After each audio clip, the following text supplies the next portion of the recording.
I a pesar de la crisi que viu el camp, hi ha productes que mantenen la rendibilitat. És el cas de la carxofa de Benicarló, que està en plena temporada. Enguany se'n comercialitzaran 1,5 milions de quilos d'un producte amb denominació d'origen que ara busca incrementar les exportacions. A Benicarló els llauradors han rebut el fred amb els braços oberts. La calor és el que la fa créixer més, però el fred per la nit és el que li apreta i li trau el clotet. Això, el recam aigua de pou i la proximitat de la mar ajuden a fer un producte redó. Una carxofa que té un cor boníssim.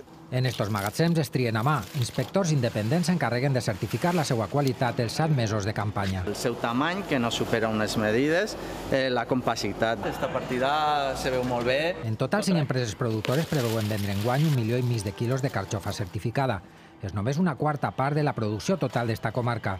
Tot i l'augment dels costos, continua sent un dels cultius més rendibles de la zona. Un preu que està bastant bé pel llaurador i per nosaltres per comercialitzar. L'única carxofa d'Espanya amb DO es paga al llaurador al voltant de l'1,70 € al quilo i es ven als mercats nacionals.